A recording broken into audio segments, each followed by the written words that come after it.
Bem-vindos ao Centro de Estudos Tributários da Faculdade de Direito da Universidade Federal do Rio Grande do Sul. O nosso convidado de hoje é o professor Pedro Henrique Poli de Figueiredo, que desde já agradeço por ter aceito o convite. Pelo que me consta, a Faculdade de Direito da URGS e o curso de Direito das Faculdades Integradas São Judas Tadeu são as duas instituições de Porto Alegre em que o direito financeiro é disciplina obrigatória. Por esse motivo, está presente a professora Rosane Beatriz Danilewicz, que ministra a disciplina de Direito Financeiro e coordena o curso de Direito das Faculdades Integradas São Judas Tadeu. O formato excepcional da entrevista de nosso convidado está relacionado diretamente à temática de hoje, que também poderia ser denominada de iniciação à advocacia perante o Tribunal de Contas do Estado do Rio Grande do Sul. Ao lado do cunho informativo de interesse público das nossas entrevistas, está relacionado o desejo de esclarecer e estimular a advocacia para esse segmento do mercado de trabalho que é o tema de hoje. Eu solicito, por gentileza, que a colega Melanie, que é coordenadora adjunta, leia o currículo do nosso convidado, professor Pedro Henrique, e indique o tema que será apresentado. Colega Melanie, com a palavra. Muito obrigada, professor Igor. Bom, o professor Pedro Henrique é natural de Porto Alegre, doutor em Direito pela Universidade Federal do Rio Grande do Sul, no ano de 2006, mesma universidade onde concluiu seu mestrado em Sociedade e Estado em Perspectiva de Integração, no ano de 1999, e também onde concluiu sua graduação em Ciências Jurídicas e Sociais no ano de 1985. Ele possui também especialização em Direito Tributário pela Universidade do Vale do Rio dos Sinos, no ano de 1991, é advogado na Souto Correia Advogados, nas áreas de Direito Público, em especial nas áreas de Direito Administrativo e Direito Regulatório. Foi vice-presidente do Tribunal de Contas do Estado do Rio Grande do Sul e exerceu atividades de conselheiro do Tribunal de Contas do Estado do Rio Grande do Sul na vaga de conselheiro substituto em virtude de concurso público em que foi aprovado em primeiro lugar.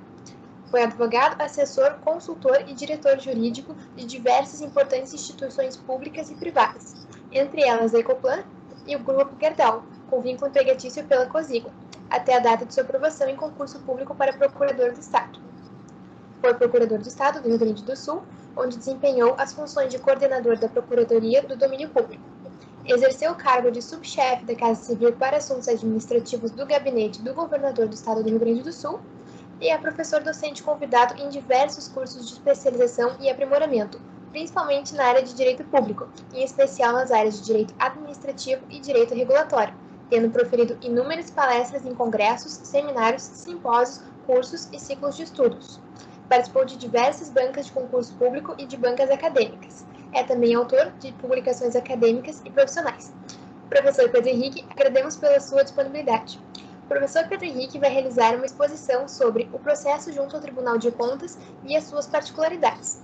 Professor, é muito comum os estudantes, quando questionados a respeito da carreira que pretendem seguir, pensar em duas linhas, a advocacia privada e os concursos públicos. Eles não estão muito habituados a pensar, ainda na graduação, na advocacia junto ao Tribunal de Contas. Nesse sentido, o que o senhor pode falar a respeito dessa carreira? Professor, a palavra é sua. Muito obrigada. Uma boa tarde a todos. É com imensa satisfação que iniciamos hoje essa entrevista. Eu quero dizer que é uma imensa honra para mim ser convidado para esse tão prestigiado Centro de Estudos da URGS, coordenado pelo meu amigo Dr. Igor Danilewicz. Quero dizer que é uma imensa honra estar também presente a doutora Rosane Danilewicz, que é também professora na área de Direito Financeiro. Também conheci hoje a doutora Melanie, uma imensa honra conhecê-la. E quero dizer, aproveitando aqui, que é um tema muito próximo a mim, porque eu fui conselheiro do Tribunal de Contas por muitos anos, entrei como conselheiro substituto por concurso público, e quero dizer que os tribunais de contas têm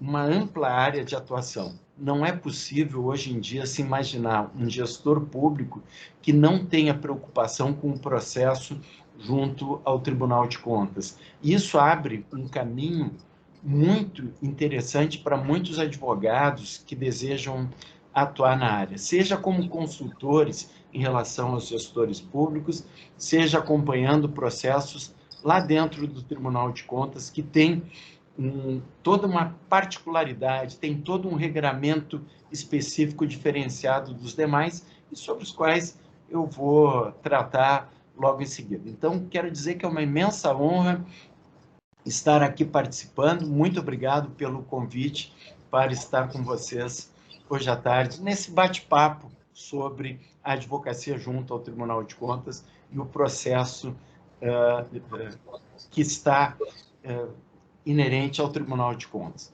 Eu aqui quero iniciar, se vocês me permitem, eu vou compartilhar umas telas aqui em relação ao sistema de controle e ao processo junto ao Tribunal de Contas. Vocês já conseguem visualizar? Está iniciando. Certo. Então, aqui em primeiro lugar, dentro dos sistemas, nós temos o sistema de controle interno, o sistema de controle externo.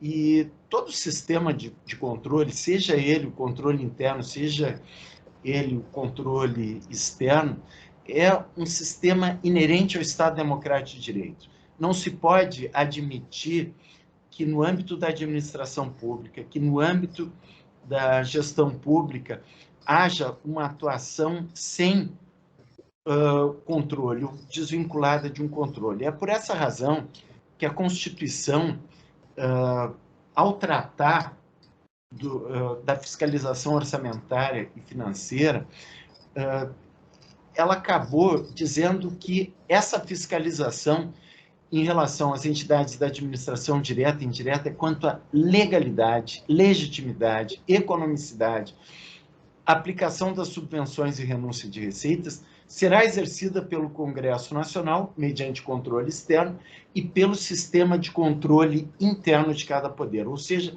a própria Constituição impõe que haja um sistema de controle interno e que haja um sistema de controle externo. E, ao tratar disso, diz que será exercido pelo Congresso Nacional. Mas, logo em seguida, ao tratar desse controle a cargo do Congresso Nacional, vai dizer que o controle a cargo do Congresso Nacional será exercido, e usa a expressão, com o auxílio do Tribunal de Contas da União, ao qual compete. Aí traz competências que são próprias do Tribunal de Contas. E aqui uma importante observação. Realizar uma atividade com o auxílio do Tribunal de Contas não significa que o Tribunal de Contas seja subordinado ou seja vinculado ao Congresso Nacional. O Tribunal de Contas, ele não integra nem o Judiciário, embora tenha o nome de tribunal, e não integra o Legislativo, embora o tratamento do Tribunal de Contas esteja no âmbito da atividade legislativa a partir do artigo 70 da Constituição, mas não é nem do Judiciário, nem do Legislativo, e muito menos do Executivo. O Tribunal de Contas, ele tem uma natureza judicialiforme, ele tem um funcionamento muito semelhante aos tribunais judiciais, tem competência própria, é um órgão independente, assim como o Ministério Público, e mais, a sua matéria de atuação é uma matéria própria, da qual o Judiciário não pode se apropriar. Não é possível, por exemplo, que o Judiciário venha a se substituir ao Tribunal de Contas naquelas matérias que são de sua competência. Isso é feito dentro de uma processualidade própria, sobre a qual, logo em seguida, eu vou explicar. Por isso, essa expressão que é utilizada, que o controle externo será exercido a cargo do Congresso Nacional será exercido com o auxílio do Tribunal de Contas da União, não significa que o Tribunal de Contas da União seja subordinado, muito menos mero órgão auxiliar, como alguns acabam dizendo. Ao contrário, o Tribunal de Contas é um órgão independente, autônomo, com um conteúdo próprio, com uma competência própria, uma processualidade própria. Não é à toa que o próprio presidente do Congresso Nacional tem suas contas julgadas pelo Tribunal de Contas da União. Assim como as assembleias legislativas, os presidentes das assembleias legislativas têm suas contas julgadas em caráter definitivo e não podem alterar, não podem ter qualquer tipo de inserção no âmbito do Tribunal de Contas, que para isso, inclusive, goza de autonomia administrativa e financeira e é um órgão independente, tal qual os órgãos jurisdicionais.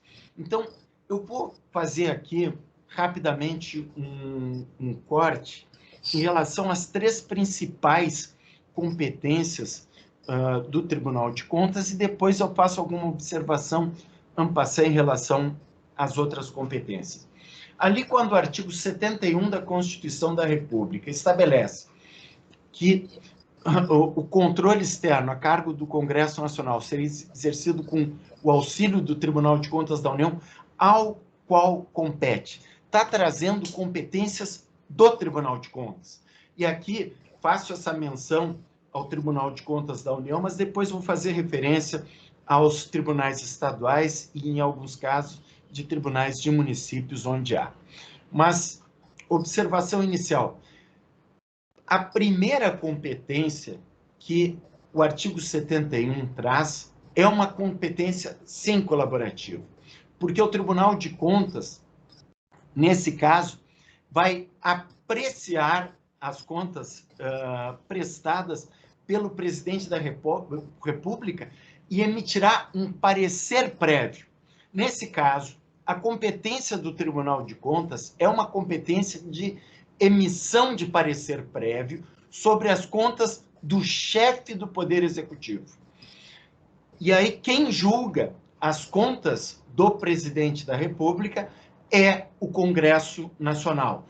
O Tribunal de Contas da União, nesse caso, emite um parecer analisando as contas do presidente e emite ao Congresso Nacional. Nesse caso, quando se trata do chefe do Poder Executivo, a Constituição fez a opção no sentido de que o chefe do Poder Executivo tivesse as suas contas julgadas pelo Congresso Nacional, no caso da União, assembleias legislativas, no caso dos estados, e câmaras de vereadores. Depois eu faço uma observação quanto às câmaras de vereadores, logo em seguida, em relação aos prefeitos. Aí, os tribunais de contas, nesses casos, emitirão um parecer para julgamento pelo órgão legislativo respectivo. Bom, o que acontece nesse caso? Nesse caso, o julgamento do chefe do Poder Executivo, entendeu o Constituinte, que deveria passar por dois crivos. Um crivo técnico, a cargo do Tribunal de Contas, e um crivo político, a cargo dos órgãos legislativos. Por quê? Porque o entendimento aqui é de que o chefe do Poder Executivo, ele tem um comando geral de natureza política e, por isso, terá que ter a sua atuação em relação às contas apreciadas definitivamente por um órgão político. Vejam o seguinte, nós temos na nossa história recente um exemplo a ser dado que foi em relação ao julgamento das contas da ex-presidente Dilma Rousseff, né, que acabou depois, inclusive, sofrendo um processo de impeachment, em que o Tribunal de Contas da União emitiu, vez primeira, um parecer desfavorável para o julgamento pelo Congresso Nacional. Então, esse é um elemento. que ocorreu em que o órgão técnico entendeu que as contas não deveriam ser aprovadas e o Congresso Nacional fez a apreciação política em relação a essas contas e o julgamento das contas da presidente. E o julgamento, professor, foi com base no 71, inciso 1º. Nesse caso da ex-presidente Dilma. Exatamente. Tá. Nesse caso, o Tribunal de Contas da União emitiu o parecer pela desaprovação. No caso, o relator foi um gaúcho, o ministro Augusto Nardes, né, que foi o relator daquele processo relacionado às contas da então presidente da República. Sim. Certo?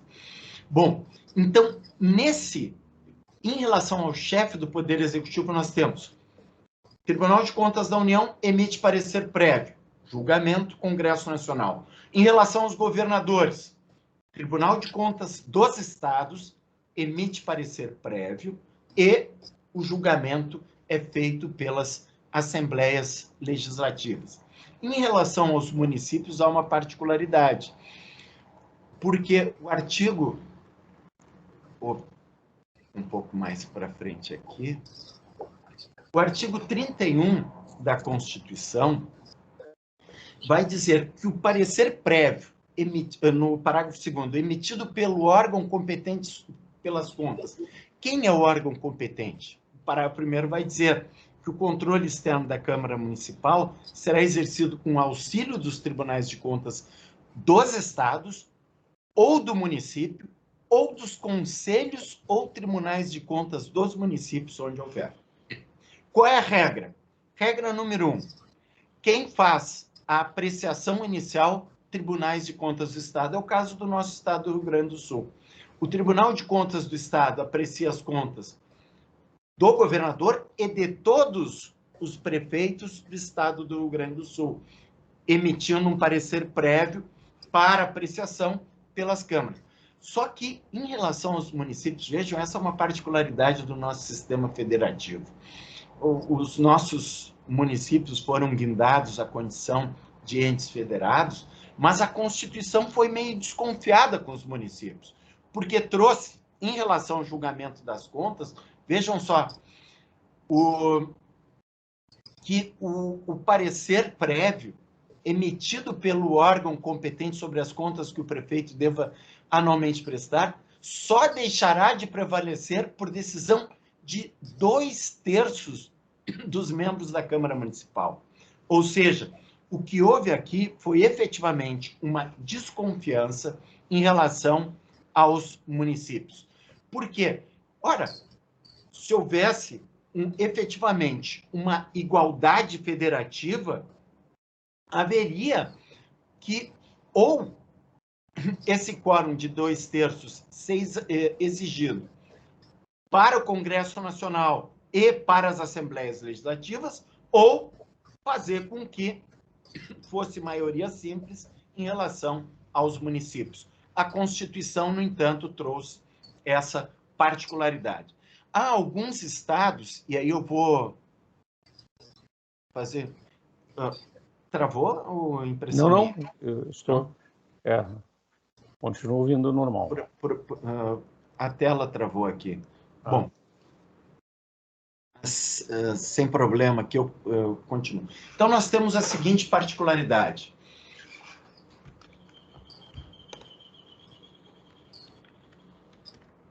Eu não estou conseguindo... a tela do slide. Do slide, Tá. Vamos tentar manejar por aqui. Deixa eu ver aqui. Colega Melanie. Eu vou assumir o controle. Por favor. Passei para 16 agora. Mas não tem problema, eu faço o seguinte, eu retiro, né? Volta assim. Bom, então, o que acontece em relação aos municípios e ao... diferentemente do que ocorre com os outros entes. Os municípios, eles têm a necessidade de um quórum diferenciado para que possam ter uma decisão diferente da que tomou o Tribunal de Contas. No caso do Rio Grande do Sul, o Tribunal de Contas do Estado, em relação a todos os municípios. E aí, mas quantos são os tribunais? No âmbito federal, nós temos o Tribunal de Contas do Estado, no âmbito estadual, nós temos 26 tribunais de contas estaduais, mais o Tribunal de Contas do Distrito Federal. Em relação aos municípios, nós temos 2 tribunais de contas que são tribunais de contas de municípios. O Tribunal de Contas do município de São Paulo e o Tribunal de Contas do município do Rio de Janeiro. Mas que exagero para ter um Tribunal de Contas só para um município.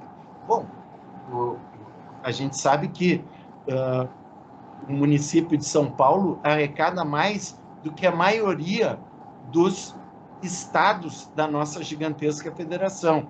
Né? Então, pelo volume, pela capacidade, até se justifica. Assim como em relação ao Rio de Janeiro. Agora, nós temos também tribunais de contas dos municípios, que vão abranger as contas dos municípios, que são os estados de Goiás, Bahia e Pará. Nós tínhamos também no Ceará, mas o Ceará foi extinto ano passado, o Tribunal de Contas dos municípios, mas não pelo entendimento, olha, não há uma necessidade que tenhamos 2 tribunais aqui, se a maioria da federação tem um tribunal só, vamos racionalizar os recursos e ter um tribunal só. Não foi isso, foi porque o governador brigou com os tribunais de contas e ali onde ele podia encaminhar um projeto extinguindo o Tribunal de Contas do município, o fez por conta de questões eminentemente políticas. Mas poderia ter feito. E eu acho que não faz falta, efetivamente, na medida em que nós temos, na maioria da nossa gigantesca federação, assim como é no Rio Grande do Sul, a apreciação das contas estaduais pelo Tribunal de Contas do Estado e dos municípios que integram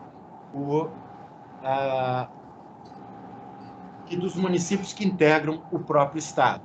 Então, não há por que se ter uma quantidade maior de tribunais de contas. Bom, então essa é a primeira competência.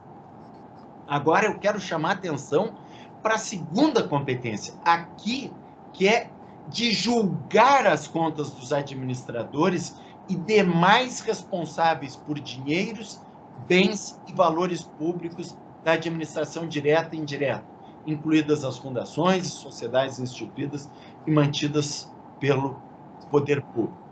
Bem, aqui nós temos atividade efetivamente de julgamento das contas. O Tribunal de Contas da União vai julgar as contas do presidente do Congresso, presidente dos tribunais judiciários, do Supremo Tribunal Federal, Superior Tribunal de Justiça, Tribunal Superior Eleitoral, os tribunais do trabalho, os tribunais eleitorais, os tribunais militares, todos eles terão suas contas julgadas pelo Tribunal de Contas. Os administradores prestam contas ao Tribunal de Contas que julga essas contas. Assim, também em relação aos presidentes de autarquias, fundações públicas, empresas públicas, sociedades de economia mista que têm suas contas julgadas pelo Tribunal de Contas. No caso, por exemplo, a Petrobras, que é um universo financeiro e que houve aqueles desvios enormes, o Tribunal de Contas da União flagrou mais de 93 bilhões de desvios, né, em relação àquele órgão que justificou toda uma atuação importante, né, por parte do Tribunal de Contas. Então, aqui, aí é julgamento das contas. Cada ministro tem suas contas julgadas pelo Tribunal de Contas. Então, mas por que então se faz essa diferenciação? Bom, é que o presidente da República é submetido a um julgamento que tem a parte técnica com o parecer do Tribunal de Contas, mas o julgamento político, porque ele faz a gestão global, geral, da administração pública federal, assim como o governador no âmbito dos estados, eles fazem a prestação, eles praticam atos principalmente de governo, e por isso a apreciação das contas deles é de governo. Já os ministros praticam atos de gestão. Já ministros no âmbito da União, secretários estaduais no âmbito do Estado, presidentes de entidades, praticam atos de gestão, e por isso eles são julgados diretamente pelo Tribunal de Contas. É o Tribunal de Contas que vai fazer o julgamento definitivo, que dirá se as suas contas são regulares, regulares com ressalvas, ou irregulares, que são os julgamentos feitos no âmbito dos tribunais de contas. Então, aqui nós temos efetivamente julgamento. Um terceiro item que chama atenção é que os tribunais de contas apreciam, para fins de registro, a legalidade dos atos de admissão de pessoal a qualquer título, assim como as aposentadorias, reformas e pensões. Agora, imaginem o número de atos que são levados à consideração dos tribunais de contas, todos os atos decorrentes de concursos, cada aposentadoria tem seu ato apreciado, e apenas após o registro é que haverá, né, a consolidação do ato, embora a publicação tenha sido anterior. E aí outras competências, como as competências relacionadas a auditorias, a fiscalização de recursos, a aplicação de sanções. O Tribunal de Contas pode aplicar sanção de multa, pode determinar o ressarcimento erário, mas as decisões do Tribunal de Contas, vejam o parágrafo 3º do artigo 71, que vai dizer: as decisões do tribunal que resultem em imputação de débito ou multa terão eficácia de título executivo. Ou seja, se houver uma decisão determinando o ressarcimento erário ou impondo multa, essa decisão pode ser cobrada diretamente por via de ação de execução. Ok? Bom,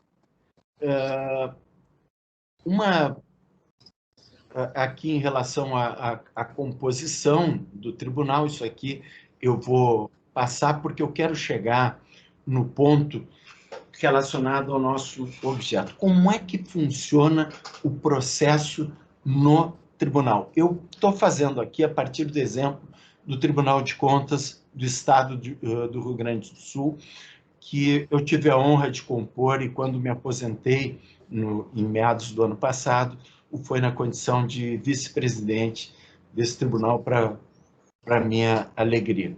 O processo no tribunal, ele tem particularidades, tem uma processualidade própria. Quem é que determina? Quem é que determina as regras relacionadas ao processo no Tribunal de Contas? O regimento interno de cada tribunal.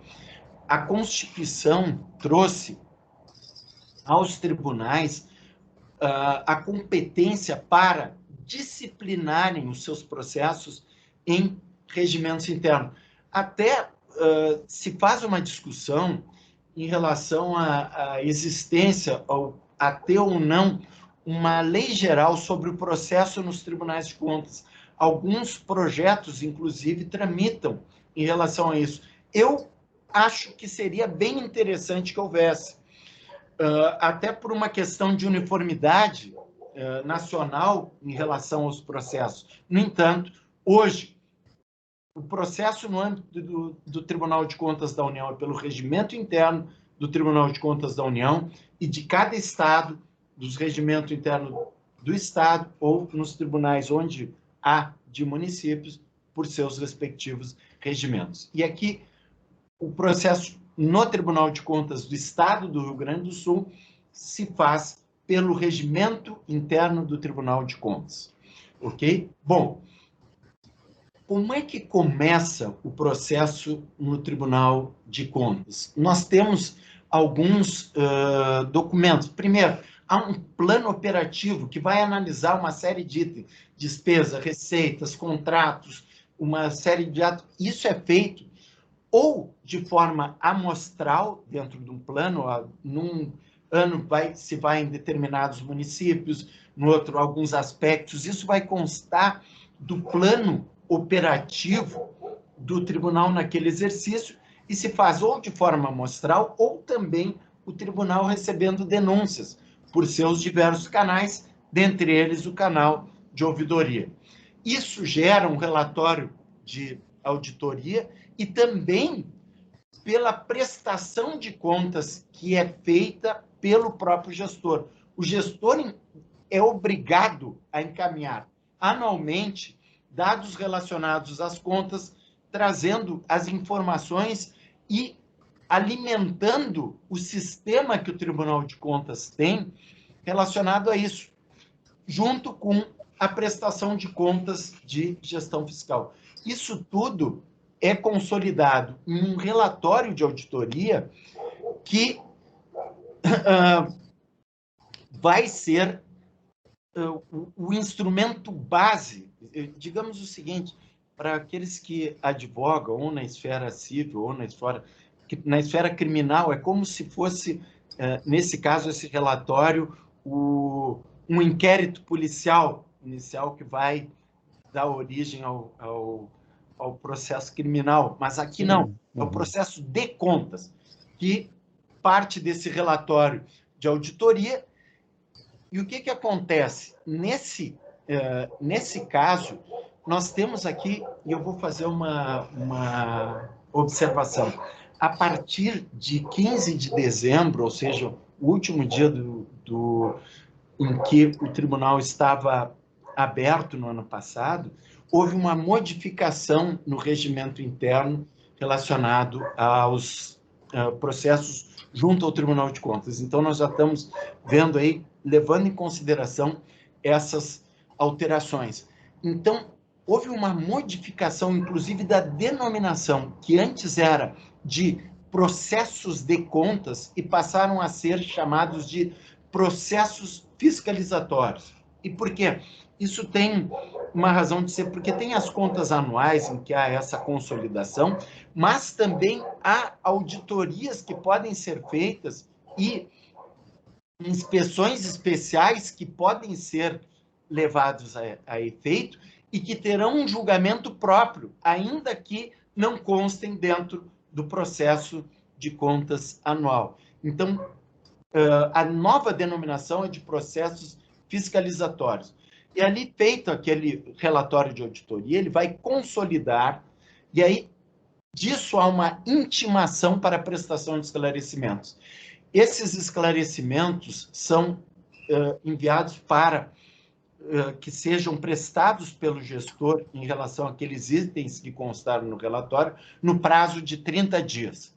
Voltados os esclarecimentos, porque os esclarecimentos, digamos, de um município, por exemplo, Frederico Westphalen, ok? Foram feitos, eles são feitos lá na unidade de Frederico Westphalen, do Tribunal de Contas, e depois, com os esclarecimentos, são encaminhados para uma análise central aqui no Tribunal de Contas do Estado, em que haverá uma verificação pelo órgão técnico desses esclarecimentos. E aí, o que acontece nessa análise que é feita pelos técnicos do tribunal? Alguns itens são afastados, outros são mantidos.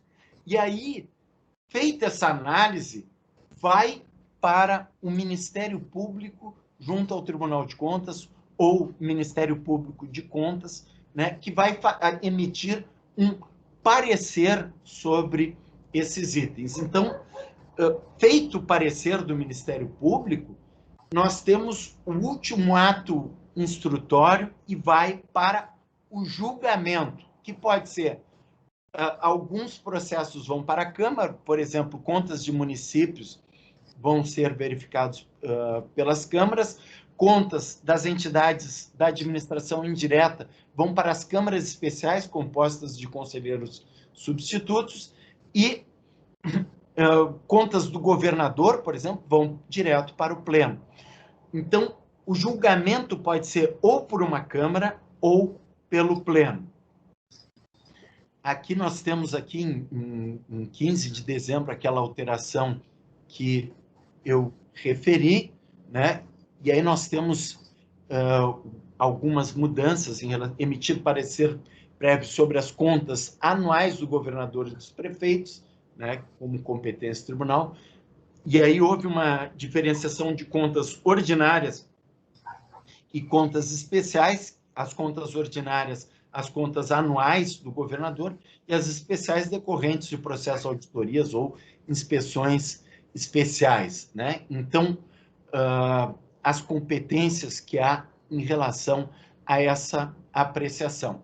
Então, o chefe do executivo terá contas anuais, os demais administradores também terão contas ordinárias, e daqueles que dão causa à perda, desvio, há contas especiais. Por exemplo, alguém que nem gestor é, mas causou um dano, podem estar submetidos a contas especiais, além daquelas auditorias especiais que são realizadas, né? Então, o que acontece em relação a essas contas anuais, ordinárias e contas especiais? No caso de contas anuais, apenas o administrador que foi aberto é que vai estar submetido a essa obrigação das contas anuais. Já as contas especiais, quaisquer pessoas poderão ter seu julgamento por contas especiais, né? Enquanto nas contas anuais e ordinárias se verifica toda a gestão, nas contas especiais se verificam casos concretos, específicos, relacionados a auditorias e inspeções especiais. O que ocorre em relação às contas anuais e contas ordinárias? As contas anuais do prefeito, haverá um parecer que vai depois para o julgamento perante ou a Assembleia Legislativa ou a Câmara de Vereadores. E aí em que se vai emitir um parecer favorável, favorável com ressalvas ou desfavorável. Já nas contas ordinárias, haverá julgamento de contas regulares ou regulares com ressalvas, irregulares ou multa. Aqui é julgamento definitivo por parte do Tribunal de Contas. O Tribunal de Contas decide definitivamente. E nas contas especiais também haverá esse julgamento definitivo pelo Tribunal de Contas. No caso das contas ordinárias ou anuais, automaticamente no exercício, a partir da prestação de contas, a abertura do processo.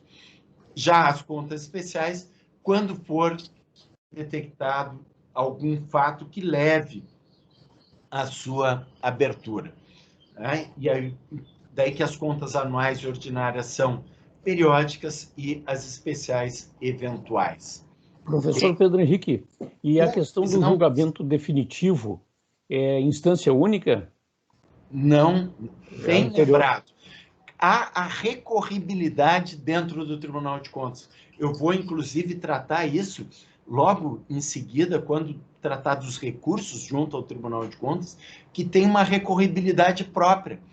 Em alguns casos, semelhante ao Código de Processo Civil, em outros, diferente. Como logo em seguida, eu mostro quais são os recursos que estão à disposição daqueles que têm uma decisão contrária, ou de Câmara, ou originária de pleno, um recurso ao pleno relacionado a essa decisão. Obrigado. Desculpe, eu acabei atropelando alguém, eu acho. Oi? Professor Pedro Henrique, eu também tenho uma pergunta. Claro. Em relação à aplicação da multa.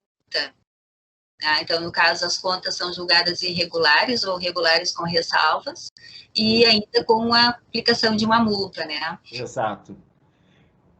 Essa multa, ela muda de tribunal para tribunal, né?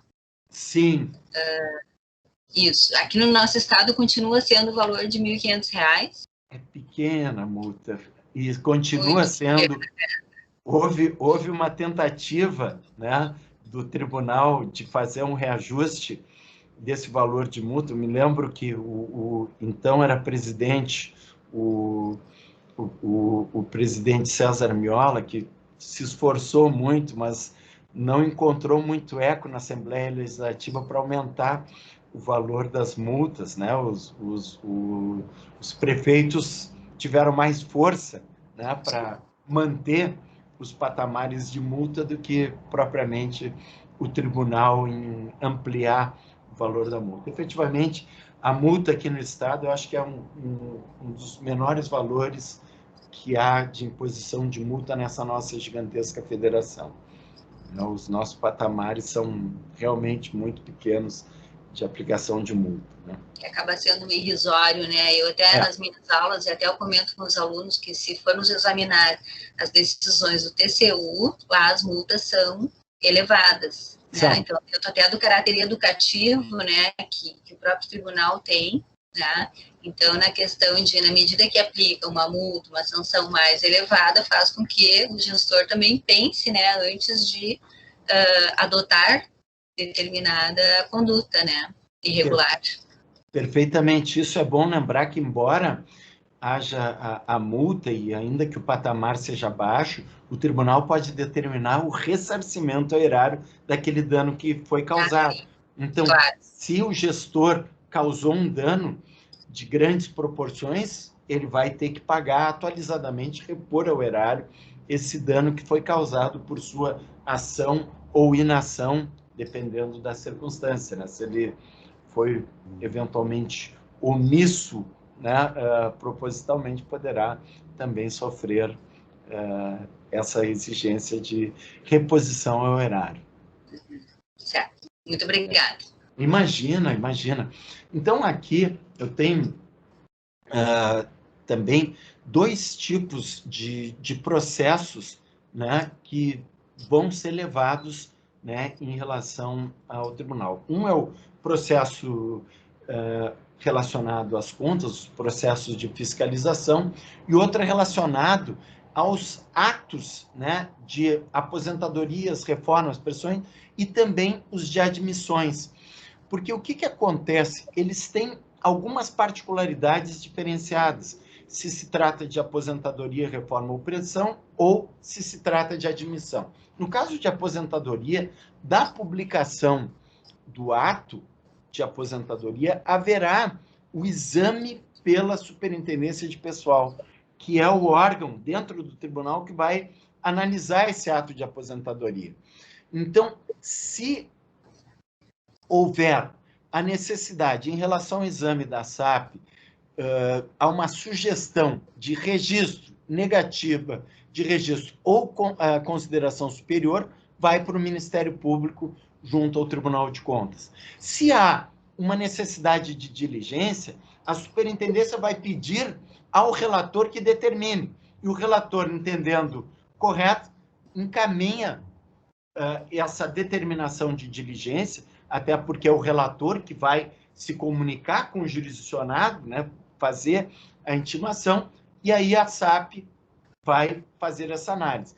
Feito isso, vai para o Ministério Público junto ao Tribunal de Contas, que vai emitir um parecer. E desse parecer do Ministério Público vai para uma decisão. Essa decisão pode ser por um juízo singular. É a única hipótese que tem de juízo singular em relação aos atos de pessoal no Tribunal de Contas, quando tanto o órgão técnico como o Ministério Público, junto ao Tribunal de Contas, entenderem que o processo está adequado e que há condições de registro, o relator pode dar registro monocraticamente através do juízo singular. Se ou o órgão técnico ou o Ministério Público junto ao Tribunal de Contas entendem que o ato tem algum vício, algum defeito, ou tem dúvidas em relação à validade, tem que ir o ato para a Câmara ou para o Pleno. Né? Para o Pleno, apenas atos relacionados a determinadas autoridades, né, diferenciadas. Já em relação aos atos, e, claro, com recurso, como veremos depois, aproveitando a pergunta do Dr. Igor, que fez assim, com recurso depois ao pleno da decisão, como nós veremos.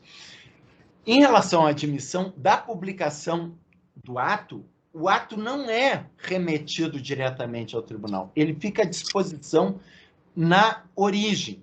O serviço de auditoria fará um exame dos atos. Às vezes, são as chamadas auditorias de admissão que percorrem um determinado período, senão teria que se abrir uma quantidade muito grande de processos para analisar alguns atos. Então, se faz em um único processo a apreciação de diversos atos no âmbito do mesmo jurisdicionado dentro de um determinado período.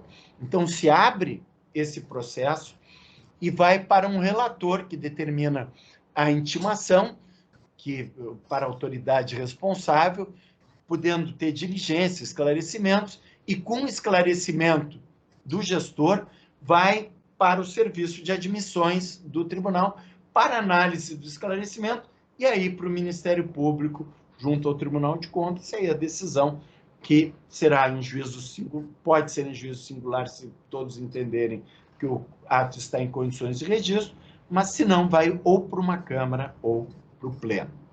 Ok? Bom, aqui que nós temos um diferencial. Quero chamar atenção aqui para aqueles que desejam atuar no âmbito do Tribunal de Contas. Todo o processo no Tribunal de Contas é eminentemente documental. Nós não temos ouvida de testemunha no Tribunal de Contas. Nós não temos perícias. É eminentemente documental. O processo no Tribunal de Contas se dá, os meios de defesa são documentais. E esse é um aspecto importante para algo que eu vou dizer. Vocês sabem que teve gente que andou falando mal da lei da ficha limpa e tomou cada chinelada por conta disso, como, por exemplo, o ministro Gilmar Mendes. O Gilmar Mendes, ele é um ministro que muito polêmico, né, principalmente pela forma como ele expõe as suas ideias. Mas muitas vezes, e digo, ele é uma pessoa muito preparada, muitas vezes está certo, embora ele pudesse dizer de outra forma aquilo que diz. E isso aconteceu em relação à lei da ficha limpa, que trouxe uma impropriedade muito grande e que tem repercussão no Tribunal de Contas. Porque quando veio a lei da ficha limpa, alterou a lei da inelegibilidade e acabou dizendo que a pessoa poderia perder ou ter suspensos os seus direitos políticos em decorrência de decisão transitada em julgado que entendesse pela irregularidade de contas, pelo Tribunal de Contas, transitada em julgado, mas o problema é o seguinte, é que houve a inclusão naquele texto de uma expressão totalmente incompatível com o juízo do Tribunal de Contas, que é decorrente de ato de improbidade administrativa. O Tribunal de Contas não analisa probidade ou improbidade administrativa. É um processo documental. Não poderia uma decisão do Tribunal de Contas supor ou dizer que há ou não há ato de improbidade administrativa. Então, esse é um equívoco da lei da ficha limpa, porque ou ela teria que dizer, olha, nós não queremos que aquele que tem contas contrárias se submeta a um pleito eleitoral. Bom, aí diz, decisão transitada em julgado do Tribunal de Contas tornará inelegível por um determinado tempo. Mas não, ela diz tornará inelegível o decorrente ato de improbidade. E isso é uma impropriedade da lei da ficha limpa. Claro, eu digo isso dessa forma, educada. Já o ministro Gilmar Mendes disse o seguinte, essa lei foi feita por bêbados, né? Então, aí pegou mal, né, para todo mundo, e por isso e o fez após ter decidido algo que efetivamente era uma coisa... Porque o que aconteceu? Vocês viram aqueles processos relacionados a atos de registro. O sujeito que tem um ato de registro negado, por uma razão ou outra, e não desconstitui, o Tribunal de Contas vai julgar as contas irregulares porque não desconstituiu aquele ato. E a pessoa pode ter os seus direitos políticos cerceados por conta disso. O que aconteceu? Aconteceu que os tribunais de contas a pedido dos tribunais eleitorais, passaram a mandar informação de quem tinha conta rejeitada, transitada em julgado. Os tribunais eleitorais começaram a dizer, não, teve conta rejeitada, nós não vamos entrar no mérito, nós vamos julgar, nós vamos afastar. Bom, e aí isso acabou indo no Supremo e deu no que deu. Foi isso que o ministro Gilmar Mendes acabou dizendo, que não caberia isso, e eu acho efetivamente que é uma impropriedade, porque vejam os meios de defesa que há no processo junto ao Tribunal de Contas. Não há qualquer forma de apreciação de ato doloso ou não, porque isso dependeria de uma prova feita num processo em que a produção probatória não fosse exclusivamente documental, como é no caso do Tribunal de Contas. Os meios de defesa, nesse caso, são apresentação de esclarecimentos, juntada de documentos, tem sustentação oral possível por advogado. Se quiser sustentação oral, terá que ser por advogado, porque a defesa pode ser feita diretamente. Não é obrigatória a presença do advogado, mas para fazer a sustentação oral, terá que ser advogado para fazê-lo. A possibilidade de interposição de recursos e ao chamado pedido de revisão, que se assemelha muito à ação rescisória no âmbito do processo civil. Bom, quais são os recursos que são possíveis? Cabem,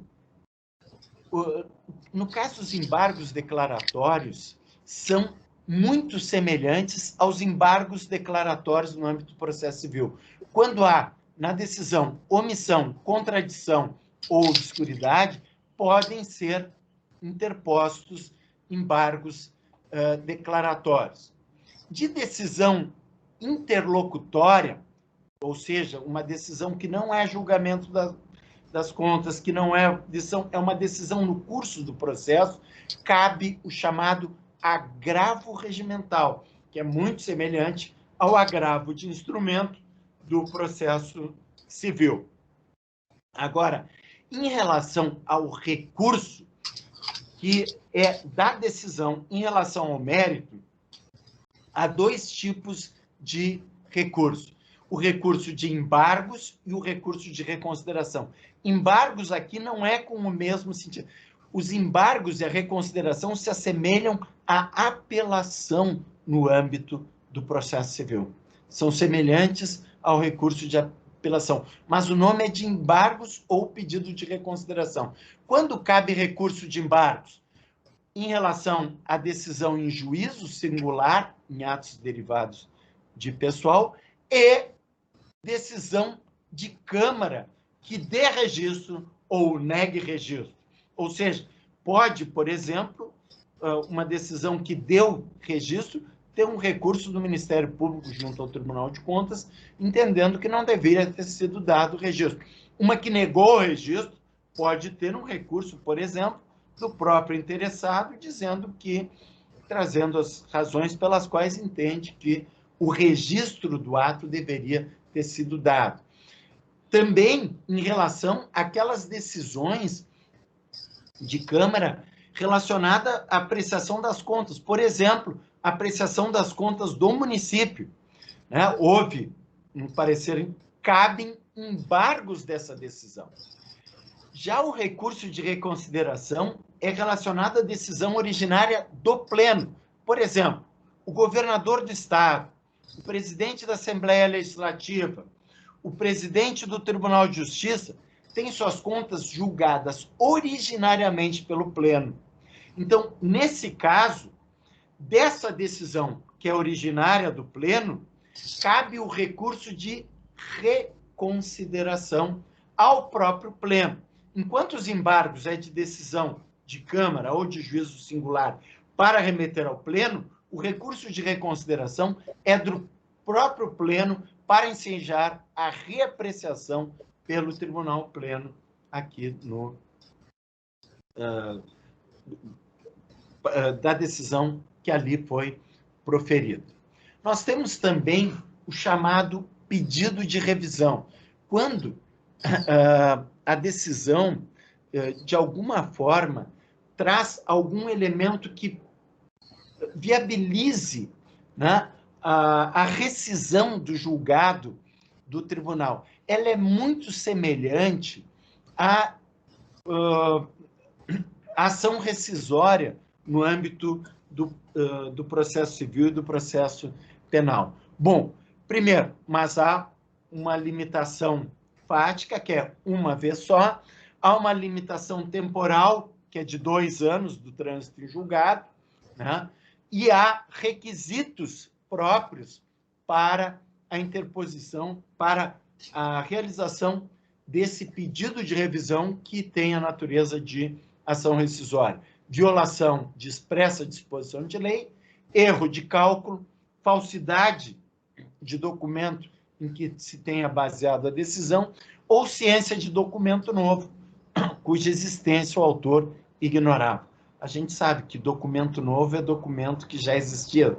Documento novo é documento velho, assim como é no âmbito da ação rescisória no processo civil, mas que não pôde ser utilizado anteriormente. E uma particularidade, quando se trata de parecer prévio, não cabe pedido de revisão. E por quê? Porque parecer prévio é um instrumento opinativo. Não cabe um pedido de revisão relacionado a esse parecer que é dado em relação às contas. Porque aí, feito o julgamento, passa a apreciação a ser feita pelo órgão legislativo. Então, sai da esfera do Tribunal de Contas e, por essa razão, não cabe pedido de revisão de parecer prévio, quando se trata de apreciação de contas relacionadas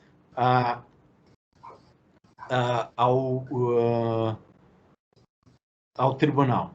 Professor Pedro Henrique, uma pergunta. Pois não. Ali consta, então, apresentado uma só vez por idêntico fundamento, dentro do prazo esse de 2 anos. Isso. Não existe algo como uma eficácia preclusiva, por exemplo, já que a observação ali é com o mesmo fundamento, quer dizer, se for por outro fundamento, dentro do prazo de 2 anos é possível, não se considera matéria preclusa. Exatamente, porque efetivamente ele pode acontecer o seguinte: o pedido foi feito em relação à falsidade documental, ok? Sim. Então, por esse fundamento de falsidade de documento, não pode ser feito novamente o pedido de revisão. No entanto, acaba, por exemplo, tendo ciência de um documento novo. Sim. Aí pode, com base nisso, fazer. Eu vou dar um exemplo prático que veio à época em que eu estava no tribunal, que eu achei um caso muito interessante. E é bem na área fiscal, né?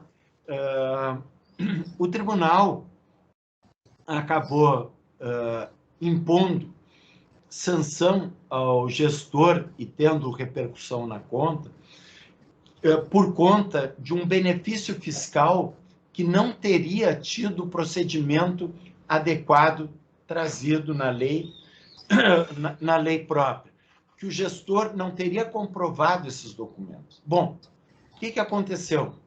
Aconteceu que, na mudança de governo, o gestor não teve acesso aos documentos, não conseguiu. E quase no final do período, conseguiu, de alguma forma, chegar numa pasta lá em que estava toda a comprovação de que aqueles benefícios fiscais, de que tinha processo, de que o processo tinha sido devidamente comprovado, que havia comprovação por parte da empresa do projeto, etc. Tudo aquilo que o tribunal havia exigido estava lá dentro do município, só que ele não tinha conseguido ter acesso a esse documento. E aí, então, ele trouxe em ação rescisória e o tribunal reformou, efetivamente. Porque vejam o grau de dificuldade que o gestor teve. Porque o que aconteceu foi o seguinte: como o processo acabou demorando, as contas foram era o 2º ou 3º ano do exercício, depois do julgamento. Quando o julgamento veio, E quando ele foi buscar esses documentos para comprovar, era outro gestor. E aí acabou transitando em julgado, fez os esclarecimentos, houve recurso, não foi provido por falta de documento. Quando conseguiu mudar a gestão de novo, é que ele conseguiu ter acesso aos documentos e aí conseguiu fazer a comprovação do tribunal. Veja que absurdo. O gestor estava numa situação de regularidade frente àquele benefício fiscal que tinha atendido as condições e se lhe negaram acesso para fazer defesa junto ao tribunal. Sim, né? sim, então, vejam que dificuldade que é isso. Talvez ele tivesse que ter tido algum tipo de providência judicial à época para poder ter acesso. Agora, esconder documentos públicos, claro, hoje em dia nós temos os processos cada vez mais dentro de plataformas digitais, não há como se fazer sumir, a menos que se utilize o apoio de hackers, mas na época do processo feito com documentos, né, que eram entregues ao tribunal, isso, né, podia acontecer. Hoje em dia, eu espero que as plataformas digitais deem a maior segurança. Sim, né? sim. Esse é um elemento muito importante. Por isso a importância também até para efeitos de controle dos portais de transparência. Vejam que papel que tem os portais de transparência. Agora, portais de transparência transparentes, pelo amor de Deus. Aqueles portais que precisam milhares de cliques. E lá, eu certa feita, eu fiz parte de uma banca, de um trabalho de mestrado.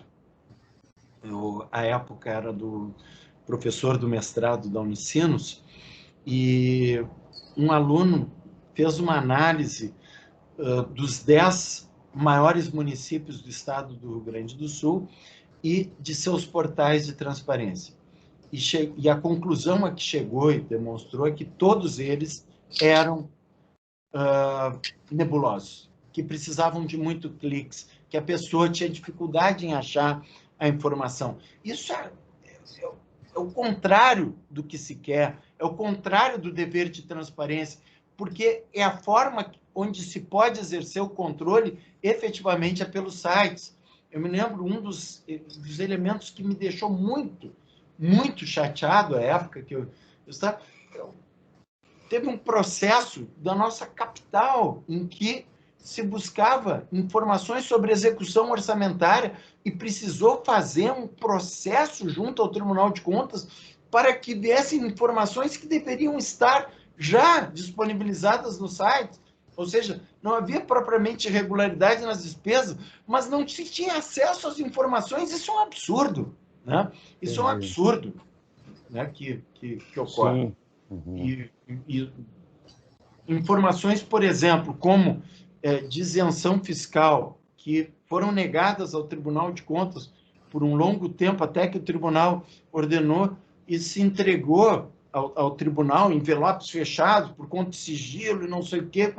E a gente se abriu aquilo e se viu, não tem nada que justificasse estar escondido se o benefício fiscal foi adequadamente feito. Então, são coisas que hoje não mais se concebe. Não dá para, sob a justificativa de sigilo, se omitir dos órgãos de controle ou da própria população informações relacionadas a isso.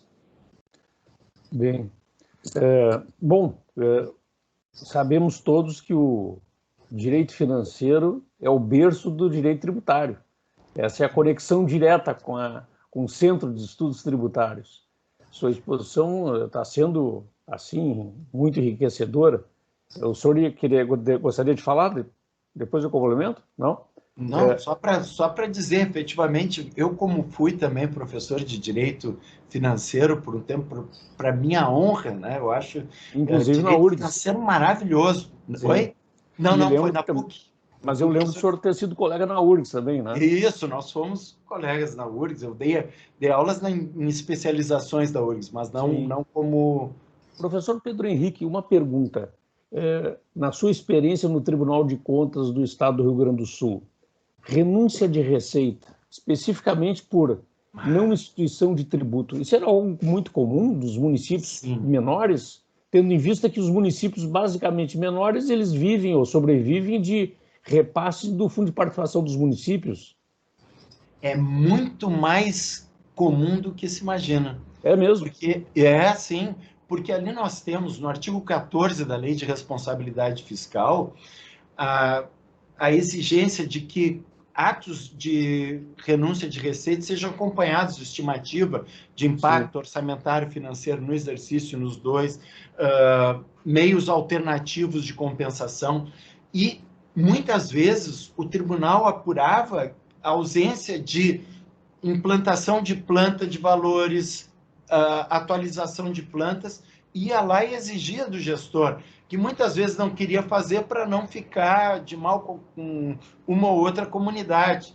Então, a renúncia de receita é, sim, muito comum na investigação que é feita pelo Tribunal de Contas, mais comum do que se possa imaginar. E qual o tratamento, o destino desse tipo de demanda em relação ao município que exerceu a renúncia? Qual é a decisão? Dependendo da situação, pode levar ou uma advertência, ou então a multa, e até mesmo a irregularidade de contas, quando se verifica que o gestor nada fez, embora tenha sido instado a tanto. Em alguns casos, o gestor vem e mostra: olha aqui, eu encaminhei o projeto de lei, eu movimentei, mas a Câmara não aprovou, eu fiquei de mãos amarradas. Aí o tribunal não pode, numa circunstância como essa, impor qualquer tipo de sanção ao gestor que tentou fazer essa... Entendi. Eu lhe pergunto, inclusive, porque esse assunto me deixa bastante perplexo.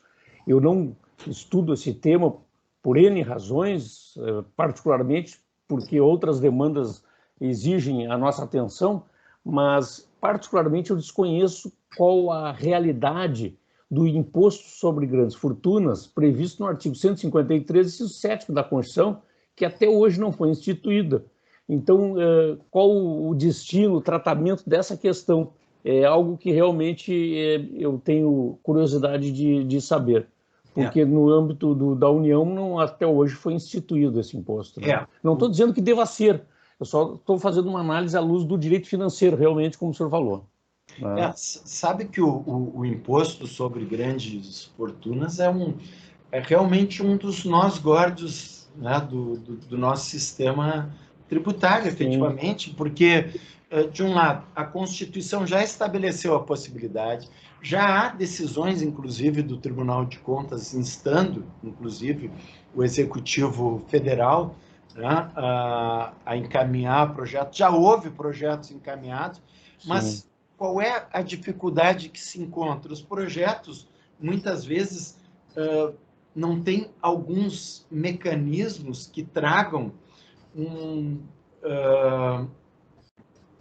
situações, por exemplo, estabelecido, o imposto sobre grandes fortunas vai levar que quem tenha grandes fortunas, assim considerados patrimônio acima de tanto, que venham a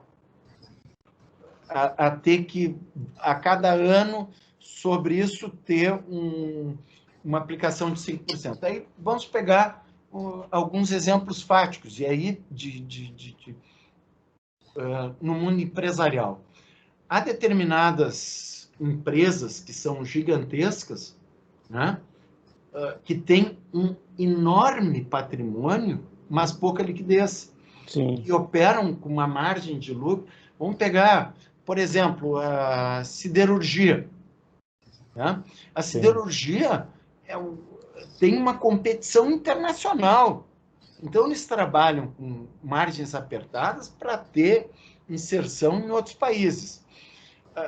Qual é o desafio? Por exemplo, uma empresa brasileira grande de siderurgia que vai ter a aplicação de imposto sobre grandes fortunas, ou os donos das empresas, vai acabar perdendo competitividade internacional, porque vai se tirar. E aí, como se faz uma aplicação de uma alíquota para ser paga em dinheiro anualmente, quando um patrimônio, muitas vezes, está totalmente imobilizado?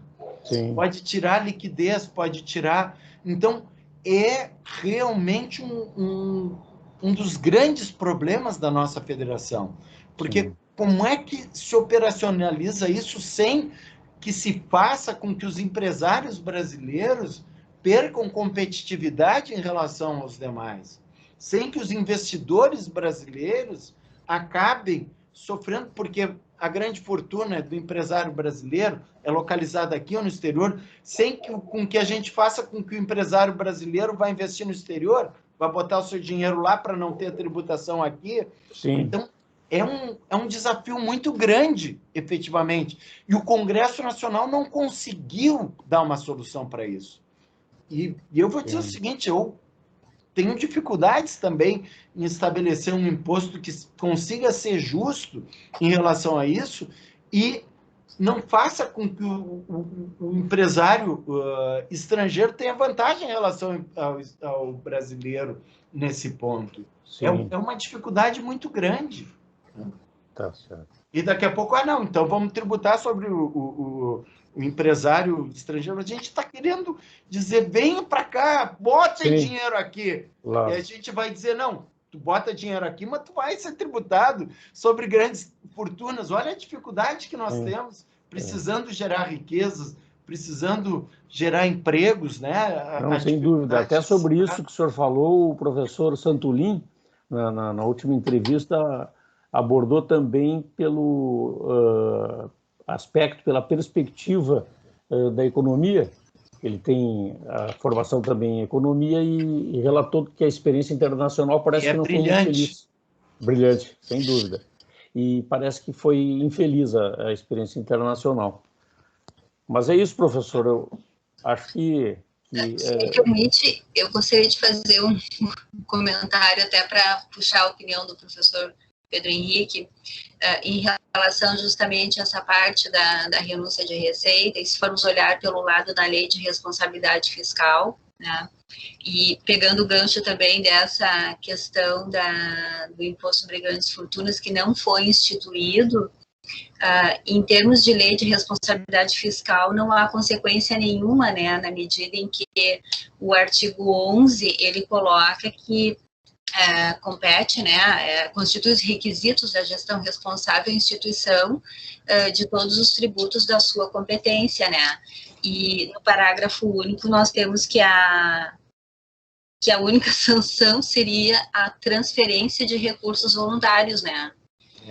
E na medida em que a União não recebe nada de ninguém, né, ela que alcança os valores, também não há essa preocupação, né, em descumprimento da lei de responsabilidade fiscal, porque, na verdade, não se descumpre, né, porque ele não foi instituído, né, não foi instituído, e a sanção prevista no parágrafo único acaba não dando em nada, né. Se apresenta inócua, né? Isso é uma coisa bem curiosa que eu penso também, né, nesse aspecto da União. Algum tipo de multa ao presidente, aos ministros. Mas, veja bem, se ele demonstra o seguinte, nós encaminhamos, já está no Congresso Nacional, o Congresso Nacional está lá, a nossa parte nós fizemos, como é que o Tribunal de Contas vai poder impor algum tipo de sanção se foi encaminhado? Sim. A maior é do Congresso, né, nesse caso. Aí, nesse caso, e não caberia nem ao Tribunal de Contas, né, fazer algum tipo de iniciativa para instar o Congresso a cumprir a sua função de instituidora. Mas eu digo o seguinte, é um tributo extremamente difícil de ser instituído. Eu vejo dificuldades, e não por conta mas principalmente pelas possíveis consequências na economia que essa instituição possa trazer. Sim. Tá certo. Mas é isso então, professor Pedro Henrique.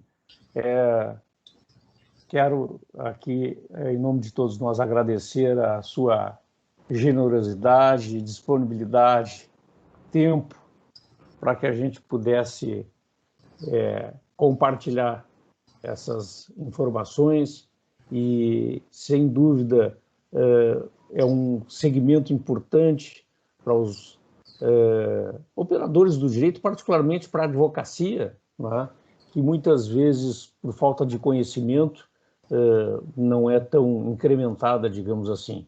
E realmente os cursos jurídicos parece que na sua maioria não tem a disciplina obrigatória de direito financeiro. Alguns tradicionalmente tiveram durante décadas e acabaram, por razões de adaptação as mais variadas à realidade do mercado e assim por diante, mas sem dúvida aquele que se dedica ao direito financeiro, e eu diria não só na advocacia, mas também eventualmente um concurso público, né?